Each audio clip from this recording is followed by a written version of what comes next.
here we are with episode 8 of Why Is Your Podcast on a Dead Girl's Phone? My name is Niles, and today we have our second writer from How to Get Away with Murder joining us. Sarah Thompson has been with the show since the very beginning. Her writing credits include episodes 205, 310, 405, 413, the iconic Scandal crossover, the season 6 premiere, and then the penultimate episode, 614, Annalise Keating is Dead.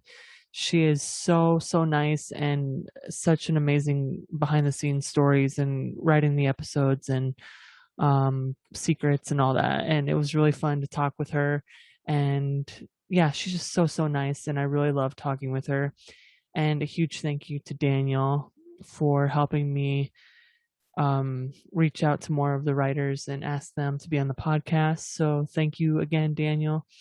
And yeah, here we go with episode 8. Thank you guys for the support. And yeah, here we go. But first off, thank you for coming on and thank you for having being me. my second writer. I'm so excited. And thank you for Daniel for reaching out to you guys and helping me out. Oh man. Yeah.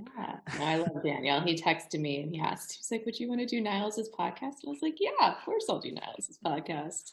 Oh. And then I was watching his interview this morning, so he did a great job. I hope thank you for that. This one will be good too, I hope. Yes. Yeah. I kind of wanted to start off with when did you first get into writing and all that growing up, or was it early on, or? It wasn't. I think, I thought I wanted to be a doctor when I was little and even into college. And because I guess I just didn't know that like you could, obviously I knew like people wrote books and you could be a writer, but I had no idea how anyone goes about doing that, and I was like, well, I need to support myself in some way. So I always really loved like English classes and writing classes, and then I was just like, no, but you're going to be a doctor. That's what you're going to do. And so I would always take all my, science classes. And then I got to college, I was pre-med, and I studied abroad my sophomore year of college in Italy. And I think I was just like, had this epiphany of, do you really want to be doing, medicine your whole life? What do you really enjoy? And it was always my English classes and my writing classes that I really, really enjoyed. And I still had no idea how you would make a career out of doing that. It felt like it was a very hard career to sort of go for. But I remember I called my mom and, I told her, because she was always very supportive of, going to medical school and like doing all of that. And so I told her, I was like, well, I think I want to be a writer. I think I'm going to change my major to writing. And shockingly, she was pretty supportive of it. So yeah. So then I switched my majors. I was creative writing and rhetoric because I thought maybe law school, if writing didn't work out. I even took my LSATs. Oh man! And then the last semester of college, I took a screenwriting class, and it felt like everything sort of clicked with what I wanted to do and the writing that I wanted to do. And so I ended up working for a magazine after graduation, but then I applied to film school, and then I ended up going to USC for screenwriting a couple years after I graduated. So that was sort of, once I was there, then, I was more focused and I knew that writing was what I wanted to do. And then, yeah, that was a while. I graduated in 2008. So which is so crazy to even say out loud. But, yeah, and then I was an assistant with Daniel for a few years, and then eventually got an opportunity to write on murder. And then, speaking of doctors, you worked on Grey's Anatomy first, I think. I did. So my first job in Shawnee, I was an assistant on a pilot. That was my very first entertainment job. And I ended up leaving that, and my roommate at the time, Rama Muhammad, who she was a writer on Scandal and Hmm. she was a writer on Grey's. I'm not sure if she wrote an episode on Grey's. She was mostly on Scandal for the whole run of Scandal. She was working on a pilot called Off the Map. And that pilot ended up going to series. And when I left the pilot I was working on, I ended up going to Off the Map. She and I worked together, and that was the first Shondaland show that I worked on. And unfortunately got canceled after a season. But after it was done is right when Scandal got picked up to series. So then I went to Scandal, and I worked for the executive producer there, Mark Wilding. And so I was his assistant for 3 years. And Pete Nowak, he was mostly on Grey's. He spent most of his time on Grey's, but then the season that he was writing How to Get Away with Murder, he spent at Scandal. And so after it's funny, I had my little office, and Pete's office was right next to me. So he was in his office writing the pilot for How to Get Away with Murder, right next to me. And so I would, he was a friend. And so I would check in with him and was so excited. Loved the concept, loved the show, read the script. Like, it was so good. And when it got picked up to series, he asked me if I wanted to be the researcher on the first season. And so, of course, I said yes. And so that was my job for season 1, was researcher. So I did a lot of like the legal, Bruce Cormichael, who was our legal consultant, he and I were always talking and always running these ideas past him, like, would this ever happen in real life? And a lot of times it was no. And so we had to adjust, but it was really interesting. I loved reading about all the crazy crime stories, that we would sometimes pull inspiration from, especially that first season. It was a really fun job, and it got me in the writer's room and was pitching, ideas for the cases, and it kind of got me comfortable in a writer's room. It was a great entry into eventually being on the staff. Have you ever seen that? There's a video on YouTube of this lawyer, and he watches like the pilot episode, and he he's like, oh, that would never happen, or you wouldn't do that to the judge, or I believe that. Yeah, no, a lot of times it was like, could this happen? And Bruce would be like, well, most likely it wouldn't. And we're like, but it's not impossible. He'd be like, not impossible. That's all we need, Bruce. Right. That's all we need. Oh man. When you first read the script, when you were next to the office of Pete, what was like the first thing that drew you into Well, I'll say that scene, I'm pretty sure it's the first scene of the pilot when the students all are in the woods and they're talking about how they just killed somebody, and they're just these law students who clearly have no idea, what they're doing. They were just like you or I, not killers, not criminals. From the get-go, I was pulled in because I was like, how in the world did these students, who were very bright, obviously, and one of the top law schools, how did they end up here? And who did they kill? Yeah, who did they kill? And then when it was revealed at the end, actually, in earlier versions, I don't think Sam was revealed at the end of the first episode. And so that sort of evolved after a series. I don't know exactly who made the final, was like, maybe we should reveal Sam. It could have been Pete, maybe Shonda, or maybe ABC. But in the beginning, it wasn't going to be revealed that it was Sam dead at the end of the pilot. So, but I think it was a great choice they made to reveal it, because then you're like, how? Oh God, the husband, right? Yeah. Was it always like was it always Annalise's husband that was the person at the end, or? Yes. Yeah. I'm pretty sure. I could be wrong, but I think that was the idea from the get-go. And I think in the script, Sam's name was Tom, so that's weird that Tom Verica ended up, right? Yeah. And then I can remember him being Tom, but you're probably right. You know more about this show than I do. Nah. I was like, I have to refresh my memory because I've worked on 2 shows now since Murder, and I'm like, all right, Murder. Let me think about that show. I'll help you out. Mm-hmm.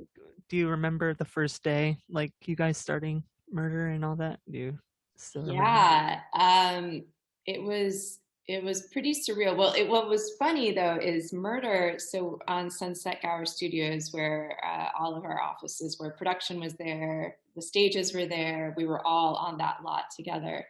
Um, Scandal was also there. So I was working on the 4th floor for the 3 years prior, and then the Murder offices were on the 5th floor. So it was kind of like not a huge shift for me to, yeah, it was 1 floor up. And my friends from Scandal were just below. So it was a nice little transition from a show that I had, been going to for 3 years to a brand new show with brand new people.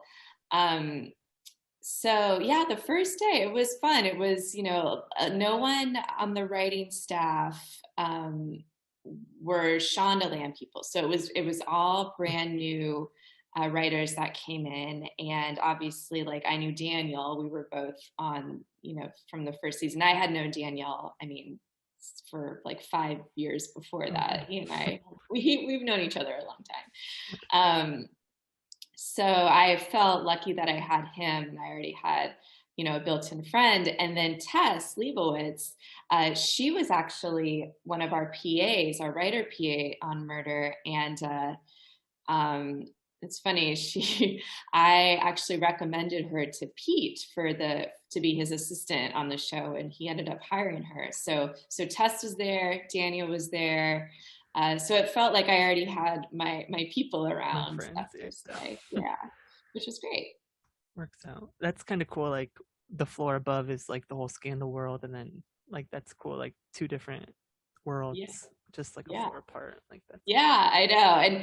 And sometimes, I mean, because you could sometimes you could hear things like if you like dropped anything really loud. So yeah, and the writers would come up.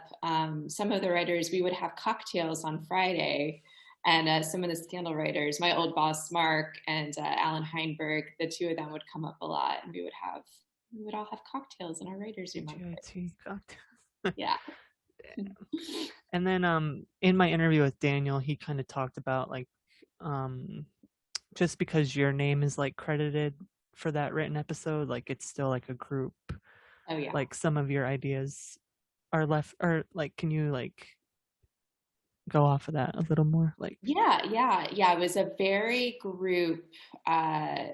There's a huge group dynamic to the writing of the show. So we would group write the episodes, and if it was your episode that you were credited with, you would take, like, you would lead the breaking of that episode. So in the writer's room, you were, the one at the board, you were the one pitching the stories to Pete that we would come up with. So you definitely were in a leadership role for the episode. And then you would write more scenes when we would have writing days, which were usually depending on how much time we had, but typically they were about a day and a half you would have to turn around. Usually around 6 scenes, 5 to 6 scenes. If it was your episode, you'd probably be writing more than that. And so then once we would call it the vomit draft. So once we got all of everyone's scenes together, we put it together, and then that script you would take, and the writer, Pete, and then a couple other writers on staff would be part of the rewrite team. So that's when we would do a note session with Pete, changing things, keeping things, and then you would go off and execute those rewrites. And then once you did that first rewrite pass, a lot of the times the couple of writers that were working with you would go back to the writer's room to continue on the next episode. And then sort of you and Pete would narrow it down to, or whittle it down to what you would see on screen. So yes, it is, to get that initial draft, it was very group group driven, which was kind of fun. And it kept everyone, I will say, very engaged in every story, because you knew that you were a part of that. You were going to have to write some of that story. You were a part of it. And so and it didn't feel like, because your name was on it. Like, I've heard from other writers' rooms, like sometimes, writers would want like, oh, the cool storyline in their episode, or they, you try to steal like the cool thing to put in your episode. But that was never the case on this show, just because we were all doing it together. No bench warmers or anything, right? Everyone's. Yeah, it was fun, and that, I mean, it was a big team, and you were only as strong as your weakest link, and it was a strong room. So I felt lucky to have them. I always thought like whoever was like written by, like they were in charge of the full. So it's like cool to hear like the behind, like how much one episode goes through before the fans see it. Yeah, and a lot of shows, the show that I'm on now, it is very much your episode. It's so there's no group writing on this, so it is a lot of times different, just show to show. So you might be on a show where they group write, you might be on a show. I think the typical version is to write your whole episode on your own, which is what I'm doing now. Can you talk about are your upcoming projects you're on now, or are they still like secret? No, so the one with actually Daniel and I, we, after Murder ended, both of us went over to Bridgerton so we both wrote for season 2 of Bridgerton. And so that they are filming now. So because of COVID, everything got pushed. And so that probably won't be out until next year sometime, I would imagine. I'm not quite sure. And then now I'm on a Showtime show called Yellow Jackets, which will be on in November, I believe, is the premiere date. So that's sort of that show is a little bit more similar to Murder than on Bridgerton, which was very different from Murder. But there's, you're working with, multiple timelines, and it's a little bit more thrillery, like Murder. Yeah. Bridgerton was a huge success for Netflix, so congrats. It was, that was wonderful to see how big it got. So I was very happy for Chris Van Dusen, who was a writer on Scandal, and just that show exploded in the best way. I think it got another season 3 already too. It did. I think season 3 and 4. I think it got. And 4. Yeah. So yeah, there'll be many more seasons of the Bridgerton clan. And I kind of wanted to go through each of your episodes that you're like credited with, and kind of go over some of the big storylines. Oh my gosh. Okay. You'll have to help you out. Yeah. Yeah. Please help me out, because some of them I might remember more than others, but some big ones, and some really big ones. The first one was 205, Meet Bonnie. I kind of wanted to ask about, that's like the first glimpse we get into Bonnie's backstory, with Annalise showing Asher the tape of her father and little Bonnie. And was there any other backstories for Bonnie, or was that like set from pretty early that she was gonna?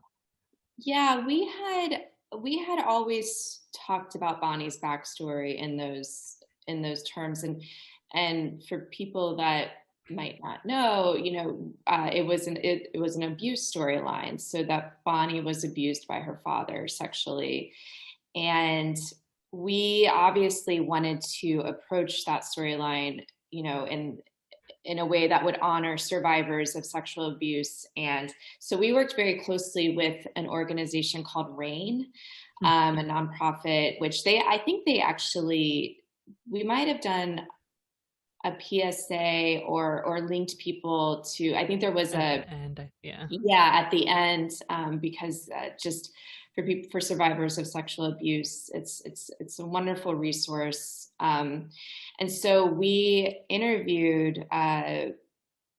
I guess we had a call with a woman who works closely with RAIN, who is a survivor, and she was just a wonderful person to talk to, and just how she dove into her experience and how, because one thing that with Bonnie and the story we didn't want to say was that, just because you survive or you go through something like this doesn't mean that, you can't overcome it in many ways. And so we wanted to show someone who, yes, obviously had suffered from this, but also was, able to go to law school and Didn't define her, yeah. It didn't define her, exactly. So yeah, speaking with this woman, she was an attorney, and it was just, we modeled a lot of Bonnie's backstory on this woman's story, and tried to make it feel as real as possible. And so yeah, it was obviously a very, it's a dark storyline, and to dive so much into it, I remember I felt affected, and there were moments where, you would write these scenes, and especially filming, the video that Asher, Annalise showed Asher, it's just, I was on set when they filmed that, and you understand what it meant. And there were always those moments on Murder sometimes where you're just like, oh God, I need to go cry. Oh man. But yeah.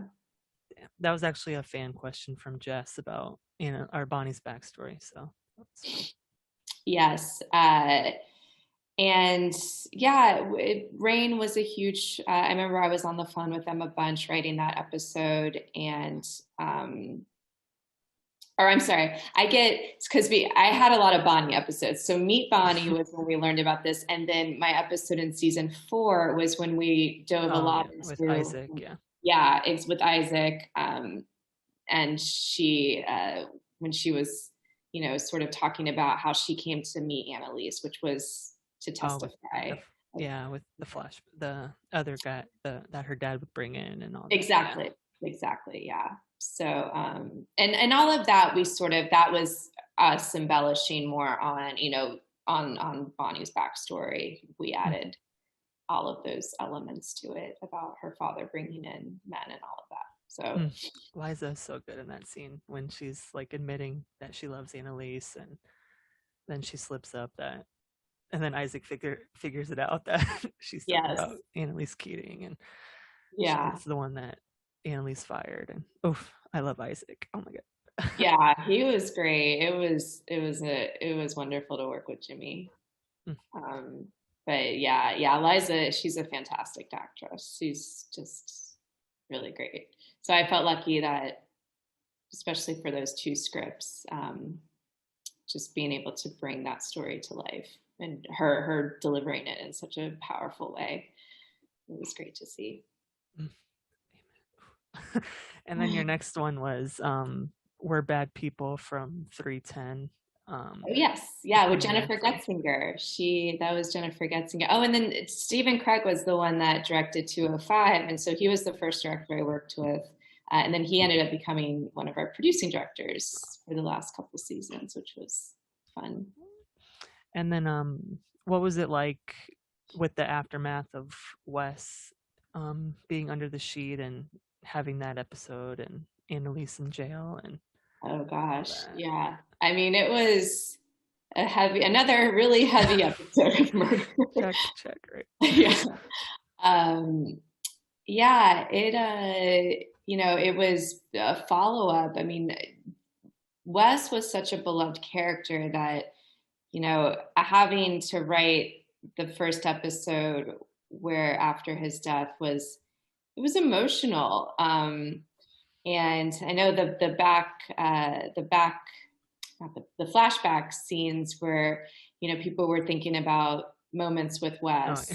And there was one where Annalise was watching him play or play soccer, with Maggie. I think she was in that scene too. And just, I don't know, when I went back and watched the completed episode, I got a little emotional that it was that, I was just sad. Did that. Yeah, I know. There was a lot of discussion about, whether or not this would be the right play. But I think in the end, it was a powerful moment for the show. And but I loved Wes. So I feel like that was the only like person that would make sense going forward, like yeah, with the next 3 seasons. And yeah, it sort of shifted things. So, and we told Wes a story, from those first 2, 3 seasons, 2.5 seasons, I guess. So it felt that a shift needed to occur, and that definitely did it. another check mark. Oh my Yeah, gosh. yeah. What was your um when you first found out, or when you guys first found out that it was gonna, when you first, or you came to that final conclusion, like Wes was gonna Yeah, be. I'm trying to think of how. I think we knew early on that it was going to be Wes because, it felt like it was the time, that we had told this story. And we also felt that it would be um, the most powerful person on the show to kill. And so I think very early on, we knew that it was going to be Wes. And obviously, we didn't say anything no one knew that outside of Mm. the writers. Because there are things that sometimes change, and I don't think this was ever going to be one that was going to change, but you kind of do keep it close, to your chest because you don't know what could happen and you don't want to like say something that might not happen. Tell Um, everyone. yeah, exactly. So yeah, it was something that we knew pretty early on, and it wasn't an easy decision at all. I will say that. And I think some of the writers were like, "Is this a good idea?" But I think in the end, yes, it was. And by the time we were finishing with that season, that first half, I think we were all knew that this was the right story that we should be telling.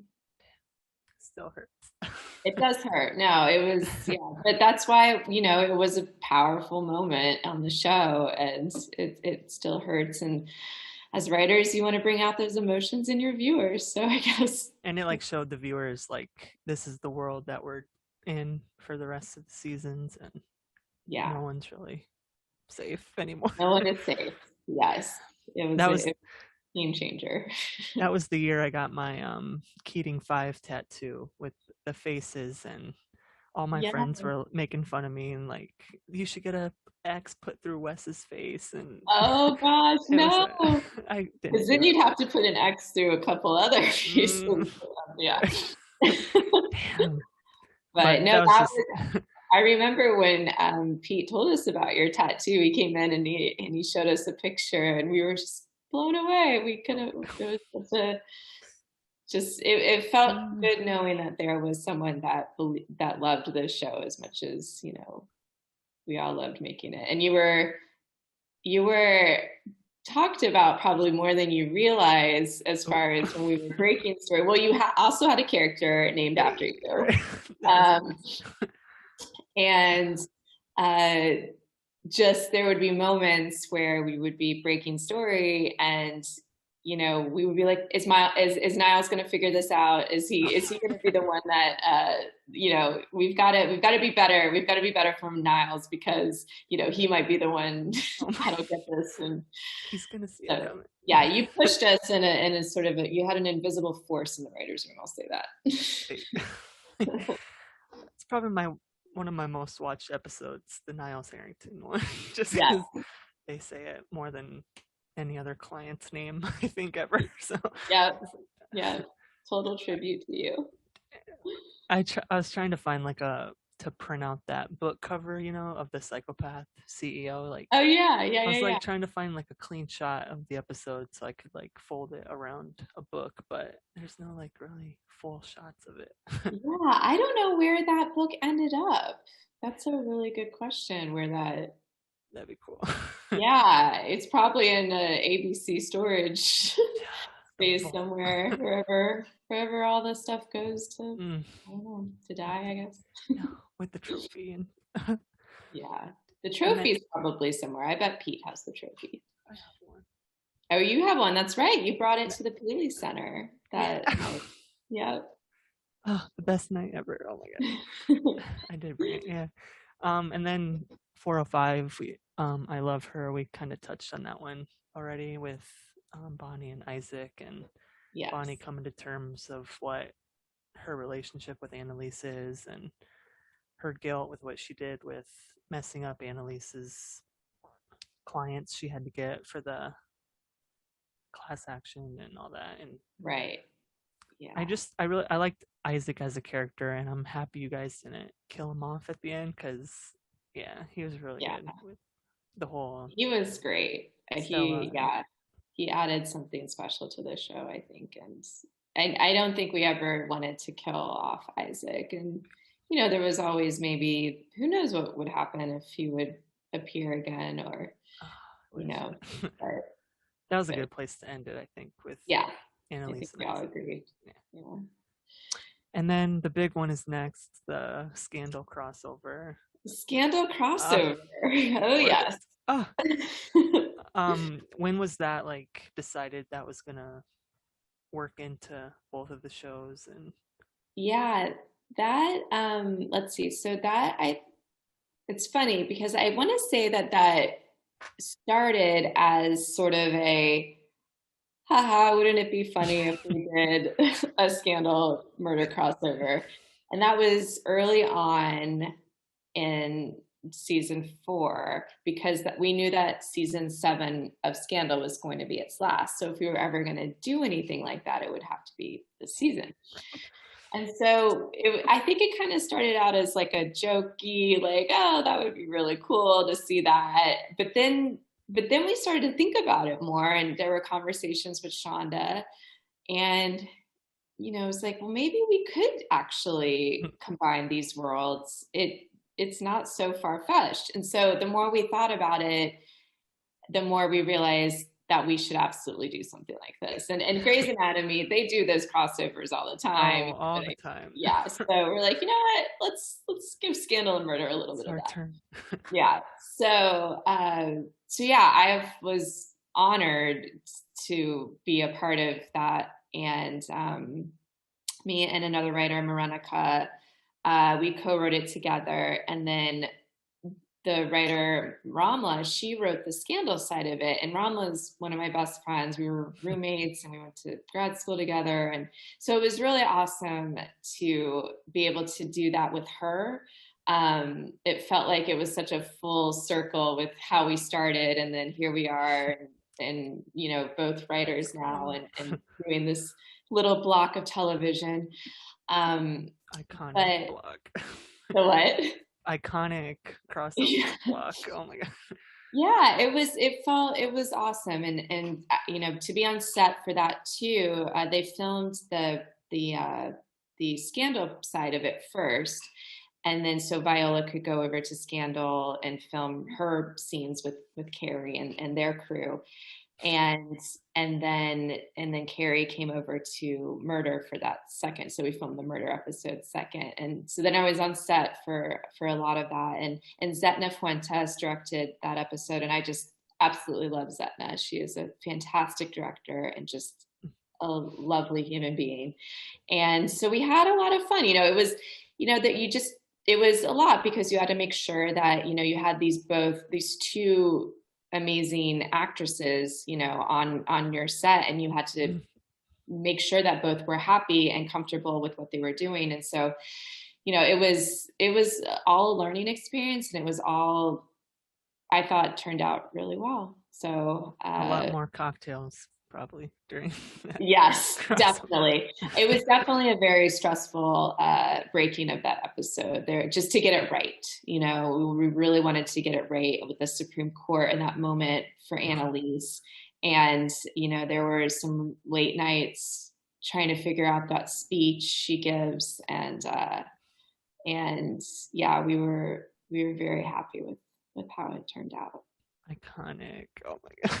Yeah, it was exciting. It was a really cool episode to be a part of. That was my favorite, I think, out of It was a tough process, but I think in the end it was the one that is probably closest to my heart.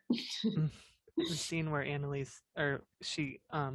Olivia goes and has Michaela get the vodka, and she's like, take it if you're gonna she's like, just do it if you're gonna do it, or whatever, like whatever she said. I'm like, oh my god. And then Annalise is like, nope. And oh my god. Yeah, you just don't know if she's gonna take it. And then I think you didn't really know if I think, because you have her start.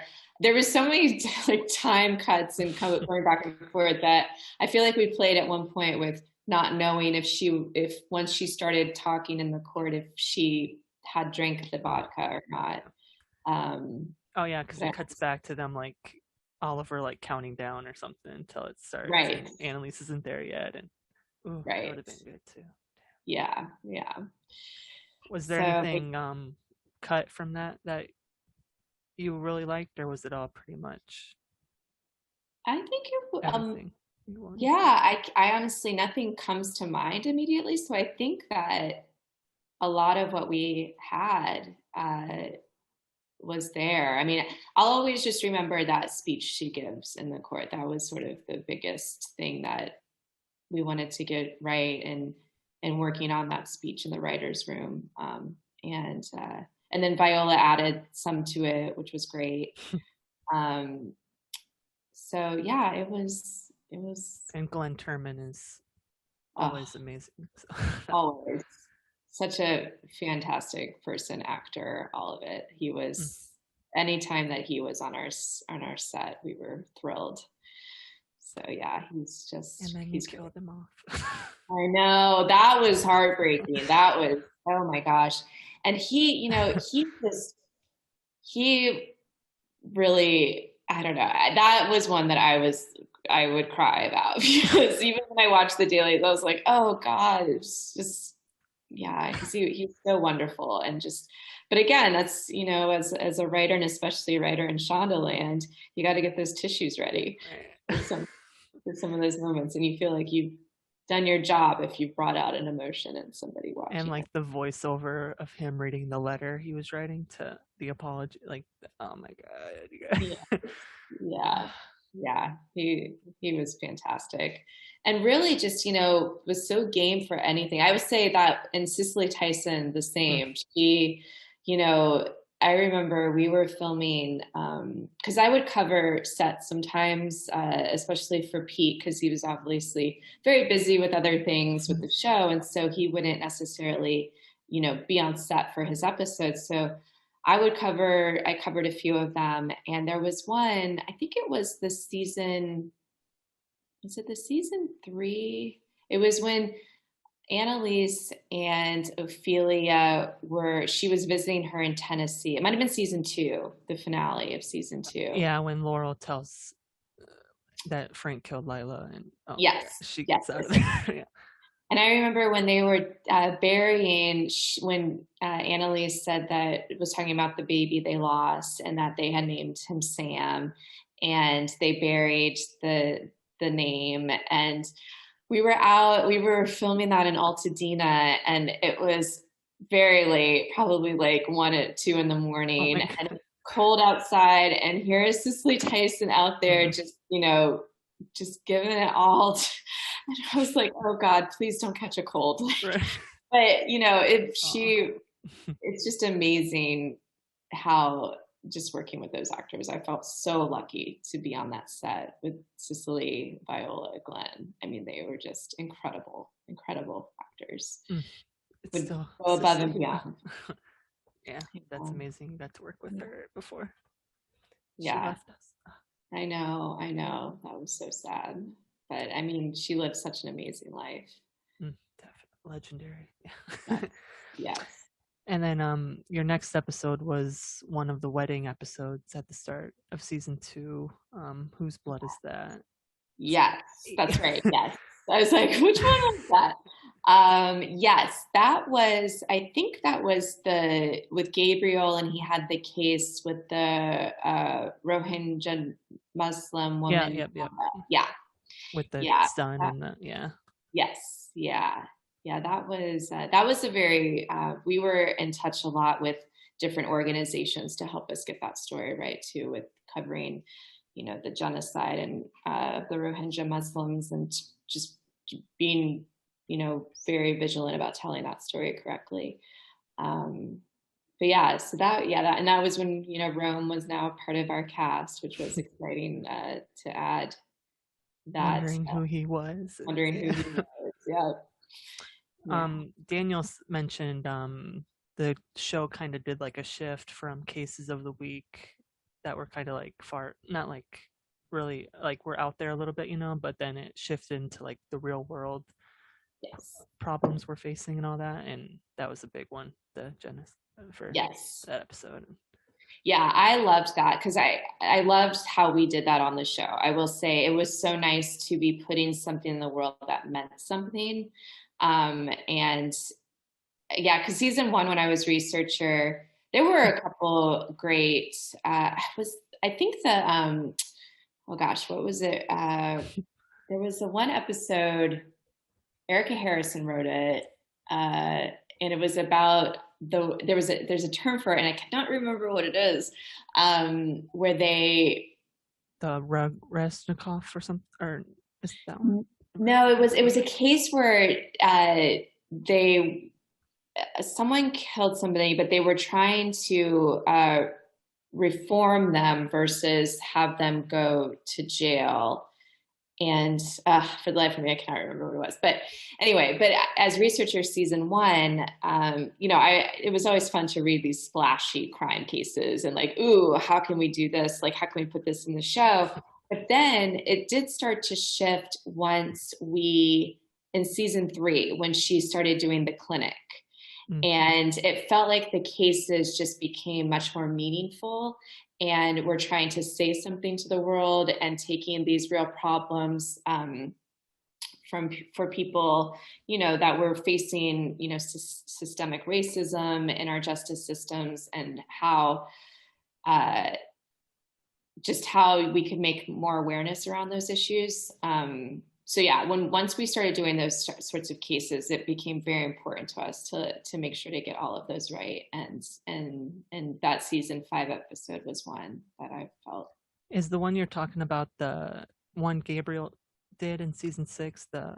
No, this was an early episode. It might have been season 1, like maybe 112,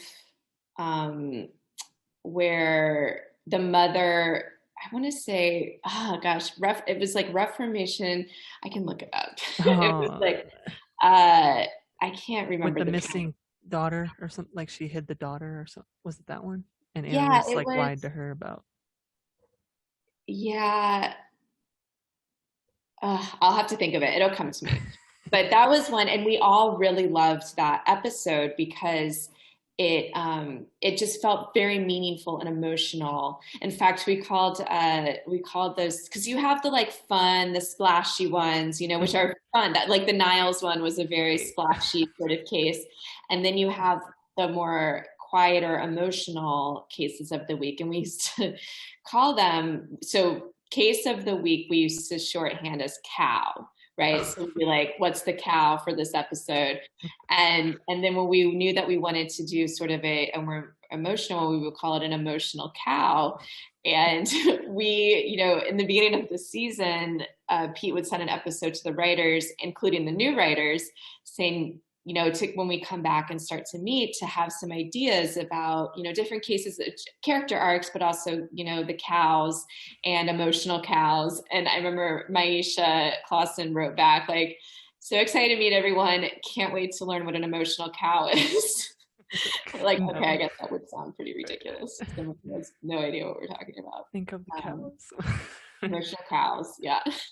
Oh man. And then in the 502 episode, when Bonnie is revealed in the premiere that she's smothering someone, was it always gonna be Miller, or was that? Yes. We were pretty certain that it was going to be Miller, and that Nate was going to be a part of that, or at least there. Yeah, that was a storyline that we kind of knew we wanted to tell.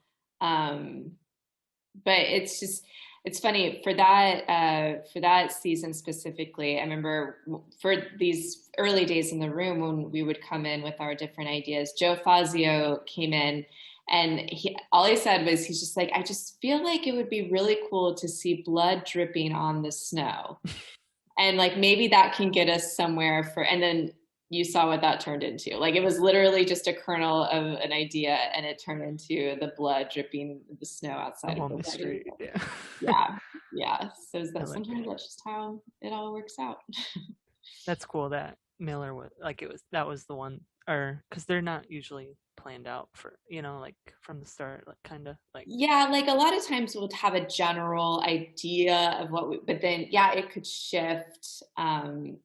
Season 2 was sort of like that, which was one of my favorite mid-season finales. Yeah. That I thought that episode turned out very well. The moment with the gun and Annalise. I don't know how they did that acting wise. Oh my god. Yeah, they were great in that scene. That was one where we were sort of building that as we went and sort of feeling our way through it. And then because season 1 was pretty, like, Pete, we kind of knew what we wanted. The ending was definitely a different, we weren't 100% set on how it was going to end in season 2, as in who was going to be the one that actually killed Lila. Oh man. But yeah, so that was a season where we definitely felt our way through. I'm sorry, that was the end of season 1 where we find out who killed Lila. And that was not a set in stone thing. It was, and Rebecca dying. Yeah, it was going to be Rebecca or Sam. We were sort of, I think there were 3 different versions written of that season finale that had Sam killing her, Rebecca killing her, and then Frank killing her. That reveal. Oh my god. That's cool. I feel like having it not be Sam or Rebecca was the best choice, because we were all wondering. That was like the top 2 on the list. And it opened up so much story-wise too. Like, why did he owe Sam a favor? So that it was a great lesson, because I've been shaped as a writer, on this show. That was my first job, and it was such a good lesson on making those story choices that open the door for so much more story, because it's like, why would Frank owe Sam a favor? What did Sam do for Frank? What is that backstory? So it just really took us down a totally different path that none of us were even considering. So, and then you guys kind of added more to that with, I'll save that episode. Okay. I kind of wanted to talk about the Operation Bonfire Board and in 512 and all that. Did you guys know that once Miller was going to be the one dead, that things were going to start picking up with like the FBI and all that? We kind of felt that was more that we knew, that we probably weren't going to go many more seasons beyond, 5, 6, possibly a 7th, but I'm so happy we ended at 6, because when COVID happened, I mean, we probably would have never finished the show. And, so it was really a blessing that it was 6. So that was sort of the choice to make the world a little bit bigger. So we tried to keep the world as small as possible, just to not let it get so out of hand, because once the FBI are involved and really bearing down on you, it's like, how much further can you go with this story that feels real? So we kind of knew that we wanted to open it up a little bit more and have the FBI and really be like, they're not going to completely get away with this, and this is how this is going to unfold for them. So that was a choice to sort of have the law breathing down their necks a little bit more. Once you show us that board in that episode, and then they see it in like the picture of Telesco or on the webcam or something. They like zoom in on it, and then they're like, "Oh, crap!" Yeah. Yeah, you can't just be killing people left and right and not. I mean, that was always the joke. How to get away with murder? And it's like you don't. Some of them. Damn. And then the final season premiere, Say Goodbye, was another one of your credited. What was it like knowing that it was the final season? And yeah, I felt very honored to write that premiere episode. I have that's one of my signed scripts I have from the really cast is the Say Goodbye. Yeah. Oh yeah, no, that was a special episode. We filmed, well, we got to go to Malibu to film the rehab scenes, which was fun. Awesome house that we filmed at. But emotionally, that scene, in fact, I think Viola, she recently posted, or maybe it was Juvie, her Insta for Juvie, posted the scene where she is punching the pillow. And that was such an emotional thing to watch. I cried because I was on set, obviously, watching this, and I got tears in my eyes watching her do this. And so I was like, well, I think we have it, because that was amazing. Can't do that. Yeah, like that was, I don't think we need to do any more. It's just such a, they were, and I remember Yuki, who was our set deck on set dresser, he was sitting next to me, and when she was done, when they yelled cut, he was just like, wow. And that moment really, that's one that'll stay with me, I think, for probably seeing it through the TV, but I can imagine being off to the side watching. Yeah, it was that. It just showed how powerful of her. She's just so amazing. Yeah. And then it was the funeral, the flash forward, way. That was always probably. Yes. Yeah. Pete had a very clear idea of what he wanted for the end of the series. I think he had said a snippet of it, even I think during season 4, that he saw, the baby who would be Christopher back then, that he saw him being part of the finale.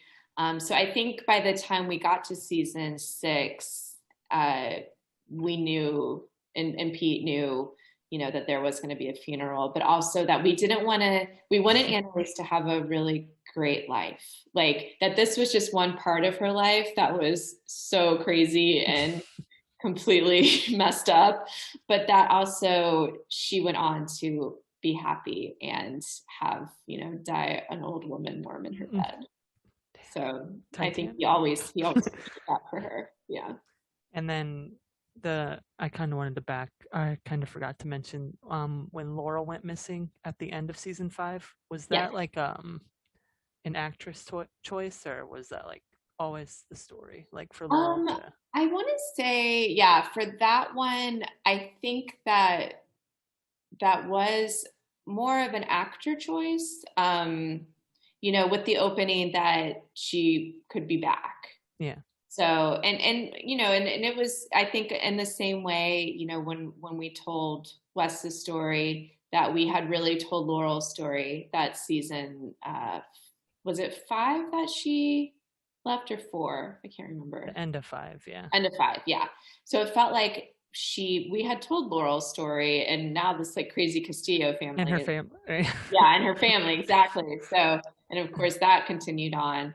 But it felt like when Carla left, that, it was like, okay, that's again a different direction that gave us more story that we could go with. So I'm happy she came back, though. Yes. It felt, full circle that we had her back in the end. It was worth the wait, too, with her coming back in 6/14 and our first on the phone, the winter finale. And yeah. And then the last episode, Annalise King is dead. The penultimate episode. Yes. Oh my God. That was fun. That was Tess Leibowitz and I, which was also such a great it was so wonderful to work with her. Because we had been so close as friends throughout, our time on Scandal and then on Murder, and I just felt so happy to be able to write an episode with her. It was fun. And then the big kind of final twists, or one of them, except the series finale, with Frank being Sam and Hannah's incest baby. Oh my god. Oh yeah. Yeah. I think that was revealed in the episode before, but then this one, right. Bonnie tells him at the end and right sets everything in motion. In motion, yeah. And I think, we had the Hannah death scene where they go to her place and Hannah's taking a shotgun to her head. Guys that's like that scene in season 1 with incest is best, put your brother to the test. Like, I was like lucky you guys that was in there. That was and that was another good lesson as a writer, that it's, and there is a world where you never even touch that line. You just, that was said in season 1 and you just never use it again. Funny little thing. And so it does make you think like, oh, throw this in, because you never know. Like, because we would joke, back in season 1, when you're breaking season 5, we'd be like, ha ha ha ha ha. Like, you just don't know how long a show is going to go. And then you're there in season 5 and season 6, and you're like, oh wait, remember that little nugget that was in season 1 or season 2? We could use that. Oh my god. Yeah. So it was a good lesson for writing. Did you like that twist, or was it was definitely very shocking. It was surprising. I felt like it was very shocking, which was what we kind of wanted and memorable. But yeah, it was a choice. It was a choice. It did make sense though, like why he went to see him in prison, and Hannah's friend from school or whatever. Yeah, it did oddly make sense, which was amazing. How much that, because at first it was just like, oh God, can't, but then we would think about the track that was already sort of laid for it. It's like, oh, well, we've always said, and the way that Marcia Gay Harden sort of played that character felt a little obsessive about Sam, and her reaction when Annalise said that line to her, it kind of. Yes. So a lot of times there's performance-based stuff where you're like, wait a minute, when you go back and rewatch it, there's something there that the actor's playing that you could use. So amazingly, I think because of what had been planted throughout, it kind of worked with Lynn. Gabriel being Frank's brother or half brother or whatever, and then when he killed Lila, the baby, and just all that adding up to Frank, and then their other sibling. Oh my god! Frank and then the car crash baby, and oh my god! Yeah. What did you think of the Frank reveal? At first, I didn't like it. Yeah. But just being honest. Be honest. At first, I didn't like it, but then like going back and him visiting him in prison, and Sam always being like wishy-washy, like him with Bonnie and all that, like it did make. And then the incest is best, but like I like it now, but yeah, no, it oddly made that. I think I had the same exact reaction, Niles, because when it was like, this is what we're gonna do, I was like, what are we doing? Like, what? And then 1 episode left. Yeah, and then once we went back and sort of thought about what had already taken place, we're like, oh, it does kind of work in a weird way. So incest was mentioned with the Hapstalls and all that stuff. So it was ready. And then Connor and Michaela on the stand going against Annalise, and then Laura walking in and then helping Annalise at the end was some of my favorite parts of that. And that was it's funny because Tess was the researcher too, so she and I and Daniel, the three of us were researchers on the show throughout the seasons, different times, and so obviously the 614 episode was very court heavy with all of those taking of the stand. So that was, yeah, I liked writing court scenes, and we definitely had our fair share. And since Tess and I both had the legal, like, not background by any means, but just research and a lot of conversations with Bruce, and it felt appropriate that her and I were the ones to write these very court heavy scenes for the And episode. what was Laurel coming back was gonna be earlier than that, or was it? No, that was pretty much, we sort of knew, we knew we definitely wanted her for the finale. And if there was a way, and then any episodes that we could get before that. And so that was more negotiate or trying to figure out Carla's schedule and when she was available to come back and shoot. So yeah, it worked out pretty much exactly how we wanted to. We had the reveal in 14 and then had it all play out. Sort of her ending too in 15. So yeah, and then we had that little the video call in was it 8 or 9? What was it? 9? Yeah. 9. Okay, yeah, because sometimes the mid-season episode was 8 and then sometimes it was 9. So I get confused. I think 3 or 4 and 5 were 8 and then it went back to 9. 9, yeah. And then Bonnie telling Frank at the end of the episode that Hannah and Sam, oh my god, had a baby and a boy, and then you guys leave us for the finale. Oh my god. Yeah, it was, gosh, that was crazy times back then, trying to figure out how to wrap up the show, and but also emotional too, because we had all worked together for so long and we sort of knew that this was going to be it. And yeah. And then what did you think of the series finale as like a whole? I honestly, when the show wrapped, I was on set for some of it. Tess and I sort of split covering the season because we did 14 and then we sort of rolled right into 15. And so I was on set for some of that. And after it wrapped, I sort of, because it was emotional time just personally because, just being on that show for as long as we were, I didn't watch it right away when it premiered in April. I think I didn't watch it because I still was just like, and then I finally watched the season finale. I think it was, I don't know, last summer. It was a couple of months after it aired, maybe.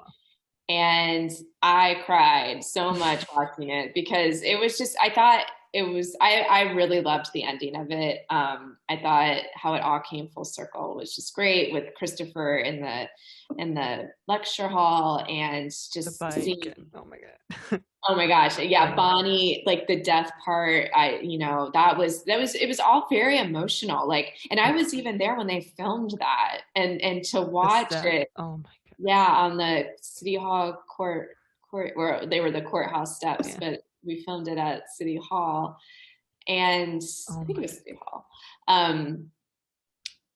Yeah, I don't know. I think it was very cathartic for me to watch that when I did and just sort of cry at the end of that set part of my life, but also cry those characters, they lived in my head was rent free for so long that and their voices were always in my head because you're just writing them so often. And then to see them, that was the end of them, it really struck me in a way that I didn't expect. So Bonnie, yeah. Annalise and Bonnie's body, and that will live.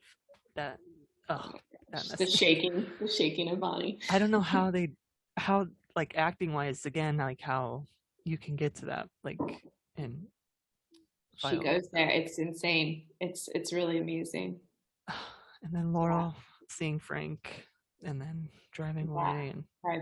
Oh my god, Michaela trying to call Laurel and this number has been disconnected, and then just Michaela, like she's just completely alone, and Yes, yeah. That Connor just shot was a good, yeah, because we were trying to show like as it pulled out, there were just people passing her and she was just alone and she will always just those that time is done for her and those people are not in her life anymore. Yeah. Yeah. and then the funeral scene. I know Billy or Nate was supposed to show up at the funeral Hmm. because he was like, I saw a picture of like him in that old age makeup too. Oh yeah, yeah. Wonder if that did he like have any interaction with anybody, or was it just Nope. The way that that was shot was we just showed that he was there. And then I think somebody saw him maybe when Laurel turned around? when Laurel turned Was around. I that? think she saw him. Yeah. Mm. And then he left. So yeah, it was just to show that he did, at the end show up. But then you saw him start the center in his father's name. And so you still got a little bit of that he was doing well. And Okay. then oh no, it disappeared. Where'd it go? Oh no.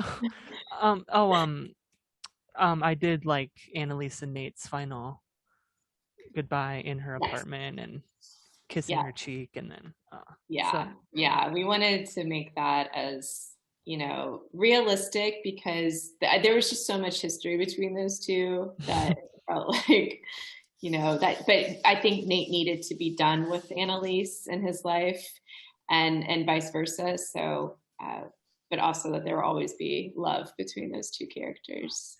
Um, distant love. right. This really long distance, right? Yeah. And then I kind of wanted to end on some fan questions from a couple people Yeah. The first one is from Daniel, and he wants to know what was your other favorite writer to work with? That was his question. Well, I guess, let me think about it. I guess it's going Uh, to be Daniel. Does he mean other than Daniel or does he mean no, he just said favorite other writer. So Well, I think this is probably, he's going to show test this and be like, oh, see. true. So, yeah. But I will say that writer's room, we are all still very close. I am texting with them No. all the time.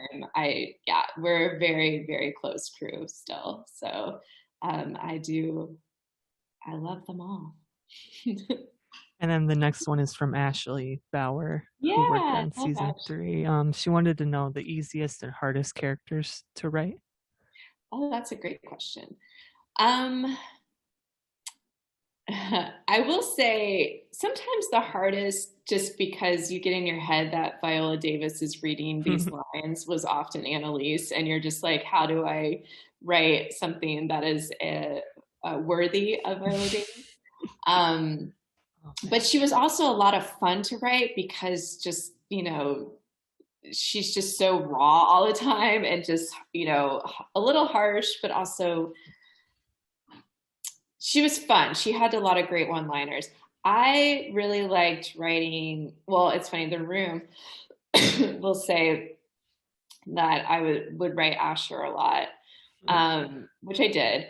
But I also enjoyed writing Connor because I just thought he had such a dry sense of humor a lot of the times and would just, but also there was such emotional depth to him that he would cover a lot. But excuse me. After a while, I mean, once you're writing all of them for so long, it sort of just stays with you. I mean, because I keep calling Frank Charlie. Frank was a lot of fun to write too, just when you got the Philly, like, funny going with him.